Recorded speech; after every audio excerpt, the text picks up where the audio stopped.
Պարոն Էսոպյան, քանի հարցում եմ ուրեմն ես ձեզ գրություն եմ ուղարկել, պատասխանել եք կապված Գևորգ Պապայանի հայտարարությունների հետ եւ խնդրել եմ որ դուք ուղիղ արձագանք եք արդյոք Պապայանը ճիշտ է ասում որ հեցի նախկինում վերջրած վարկերը մտել են սակագնի էլեկտրաէներգիայի սակագնի մեջ դուք չեք հաստատել Պապայանի ասածը եւ խուժուկ պատասխան եք տվել որը ամենայն դեպս հաստատում չկար առաջին դեպքերից ես ուզում եմ հարցնել քանի որ այս թեման շատ է շահարկում արդյոք հեցի կողմից նախկինում վարձակալած ավտոմեքենաները վարկերը, պահեստները, այդ ամենը որ հիմա շահարկում եք պատկանների կողմից դրան մտել են էլեկտրաէներգիայի սակագնի մեջ թե չեն մտել այսինքն քաղաքացին սպառողը վճարում է դրանց համար էլեկտրաէներգիայի սակագնի չափով թե չի վճարում, խնդրում ուղիղ պատասխանել, այո, թե ոչ։ Մի բան էլ, վթարները հետը խլելուց հետո վթարները մի տեսակ շատացել են, այդ խլելն է, որ մոտ 40%-ով վթարները ավել են շատացել, և սա կարծես է խոսում իթե հունիսի եղած ժամանակահատվածի համեմատ եմ ասում, խոսում է հեծում տիրող կառավարման ճգնաժամի կամ վաղ կառավարման մասին, որովհետև նաև հեծում այն մարդիկ, որոնք մնացել են աշխատում են, շարքային էլեկտրիկը իրենք ևս դարձան, որ վտարներ կապած խնդրում են չեն կարողանում սպասարկել, չեն ուղարկում եւ այլն։ Դուք խոսեցիք ներդրումների մասին, այդ ներդրումները պետք է դեռ հաստատել է, որ պիտի 2020 թվականին պետք է 47 միլիարդ դրամի ներդրում արվեր, բայց արվել է մոտ 25 միլիարդ դրամի չափով, պակաս։ Հիմա կասեք ինչ չկատարվել այս ներդրումները։ Շատ լավ, սկսենք վերջի հարցից, նախ երևի ուշադրություն չլսեցիք, ես իմ զեկուցում ասեցի, որ էլեկտրաէներգետիկայի համակարգի ներդրումները արվել են 37 միլիարդի չափով, բայց ճիշտ եք նկատում, որ նախկինում 25 թվականի ընթացքում հեցի նախկին կառավարիչների կողմից առաջարկություններ եղել 47 միլիարդ դրամի ներդրում կատարել եւ մենք աշխատանքային քննարկումներից հետո մեր նիստում որոշեցինք չհաստատել այդ 47 միլիարդ դրամի ներդրումը, ինչու։ Նախ ուզում եմ այդ շփոթը վերացնել եւ մեկնաբանություններում հաճախ հնչում է այսպիսի տեսակետ, որ 25 թվականին հանրային ծառայությունների կարգավորող հանձնաժողովը չի հաստատել հեցի առաջարկած ներդրումային ծրագրերը։ Ոչ դա սխալ մեկնաբանություն է, որովհետև հեցի տարեկան ներդրումային ծրագրերը հաստատված են 2024 թվականից 34 թվական ընկած 10-ամյա ծրագրի շրջանակներում ըստ տարիների։ Պարզապես գոյություն ունեցող պրակտիկայից ելնելով կարգավորող ընկերությունները տարվա ընթացքում կարող են առաջարկությամբ հանդես գալ և հաստատված տարեկան ներդրումային ծրագրերում կատարել որոշակի ծավալային փոփոխություններ հաշվի առնելով կատարվելիք աշխատանքների առաջնահերթություններից կամ այս կամ այն իրավիճակի փոփոխությունից։ Հետևաբար հենց Փակ բաժնետիրական ընկերության նախկին կառավարիչները այս տրամաբանությունից ելնելով առաջարկում էին մեզ 37 միլիարդի փոխարեն կատարել 25 թվականին 47 միլիարդ։ Թվում է թե առաջին հայացքից նորմալ առաջարկը եւ ինչ կա, որ ինչու չենք հաստատել այս առաջարկը, բայց խնդիրը հետեւյալումն էր։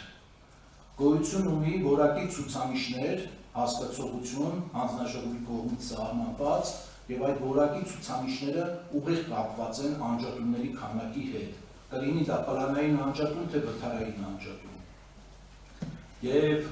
հայտնի է ձեզ, որ տարիներ շարունակ հենց Փակ բաժնետիրական ընկերությունում ներդրումային ծրագրերի մի զգալի հատված ուղղվել է նոր միացումների խնդիրը լուծելուն եւ գումարի այդ չափով պակաս ենթակառուցվածքների վերանորոգման, զարգացման, արդիականացման մասով գումար քիչ է ներդրվել։ Եվ հենց մեր գործընկերները հենց այս բացը լրացնելու տրամաբանության մեջ էին առաջարկում այդ մոտ 10 միլիարդ ավել ներդրումը իրականացնել 25 թվականին, բայց պայմանով, որ այդ պլանային անջատումների քանակը, երբ որ այդ մեծածավալ ավելի շատ ներդրումներ կատարելու հետևանքով պետք է ավելանան, պետք է դրանք չհասնեն որակի ցուցանիշների վրա։ ինչի հետ հանձնաժողովը չի համաձայնել, որովհետև նախորդ տարիներին, երբ այդ պլանային անջատումները չեն կատարվել, երբ այդ համապատասխան ծավալի ներդրումներ չի կատարվել հաջողությամբ, դրա հաշվին ապահովել են որակի ցուցանիշներ։ Իսկ հիմա երբ որ պետք է այդ խնդիրը բերեին կարգավորման դաշտ գցեին, արդեն բնականon հուն բերեին, առաջարկում էին, որ անջատումների քանակը պետք է չազդի որակի ցուցանիշների վրա, ինչի հետ մենք չենք համաձայնել եւ մերժման հիմքը դա է։ Սա մեկ, երկրորդ հարց, կհիշեցնեք երկրորդ հարցը։ Երկրորդը վթարներն է։ Այո, շատ լավ։ Որակի ներողություն կատարած հենց ձեր ասած հետ կապված։ Ես հեսա կպարտասխանեմ ձեզ, ներդրումներ արվում են, ներդրում նորից եմ կրտնում, հարգելի լրագրող, երբեք ու երբեք մի մտածեք, որ մեր նման որոշմամբ էցի ներդրումային ծրագրերը խաթարվել են կամ բնականon ընթացքը խափանվել է։ Պլանային հաստատված տարեկան ներդրումների ծավալը շարունակում է իրականացվել, երբ իրականացվի անխափան ձևով։ Հիմա ձեր երկրորդ հարցին, ես բացարձակապես համաձայն չեմ այդ խլել եզրույթի հետ, դուք ձևակերպում եք խլել եզրույթը, եւ երկրորդ հարցի մեջ տալիս եք գնահատականներ, որ միգուցե ձեր իրավունքն է, բայց ես այս մասով եւս չունեմ այնպիսի ինֆորմացիա, ինչի մասին խոսում եք դուք, վատ կառավարումը, հաճախակի անջատումները, որովհետև առնվազն ես չգիտեմ այդ աղբյուրը որտեղից է ձեզ մոտ, ով է այդ զեկույցը ներկայացրել, ում հետ է համաձայնացրել, ինչ հիմքեր կա տարբերված այդ 40%-ի, բայց ճիշտ րոպեներ առաջ ես մամուլով նախ ընթերցեցի ներկայիս կառավարիչի հայտարարությունը այն մասին, որ ես Բաժնետիրական ընկերությունում հունվար ամսին հավելագրման որևէ դեպքեր չեն արձանագրվել,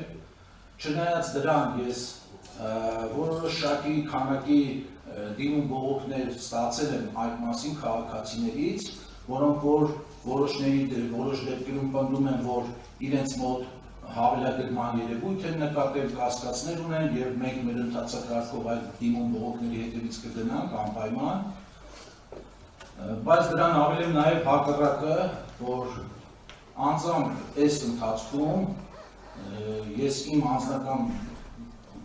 օրինակն եմ ասում, շատ են եղել փողոցում դեպքեր եւ անծանոթ քաղաքացիներ ճանաչելով ինձ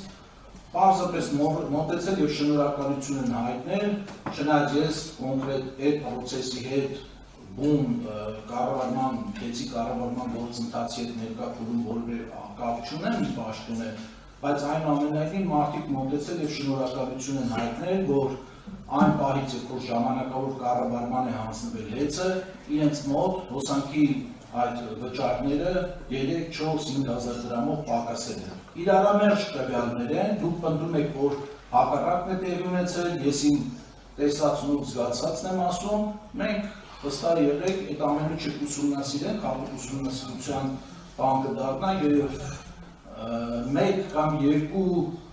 մարդու պնդումներով, գնահատականներով կամ ոչ մասնագիտական կարծիքներ հայտնելով հնարավոր չէ համաձայնվել նման տեսակետների հետ եւ ճիշտ չէ մտնում են վարկերը շատ լավ, առաջի հարցը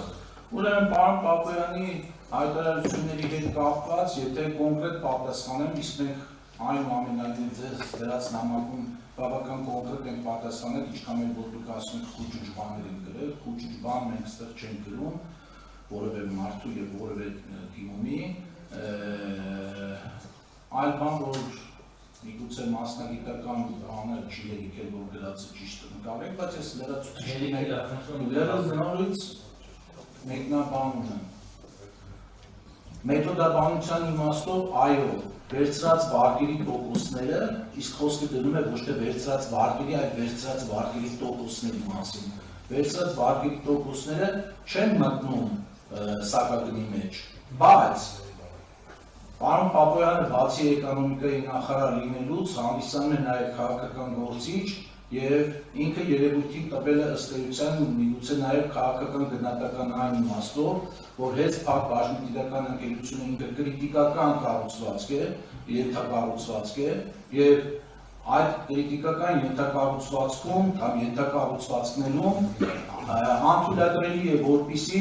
ֆինանսական կառավարման եւ տեխնիկական կառավարման եւ որևէ առումով ամենաթողություն տիրի եւ հատկապես ֆինանսների միգրացիայի խնդիր տեղի ունենա հակառակ դեպքում վերցրած վարկերը եթե ինչ-ինչ պատճառներով չկարողանային հետ մարել եւ կամ ծայրահեղ իրավիճակի հասցնեին այստեղից վերցնել մյուս ենթակապալառուին փող տալ կամ կապալառուին փող տալ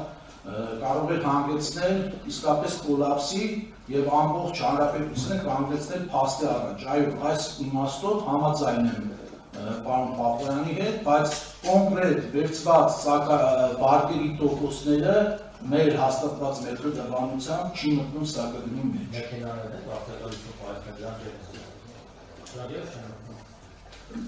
Ես նորից եմ կրկնում, ձեր հարցին արդեն ընդհանուր պատասխանեցի։ Սխալ են ասում, սխալ են պատուտները։ Ով մեքենաները, վարձակալության պահեսները, վարկերը մտնում են, պատմեն սխալ են ասում։ Դուք լավ է որ հերթեցիք։ Ես պատասխանեցի ձեր հարցին։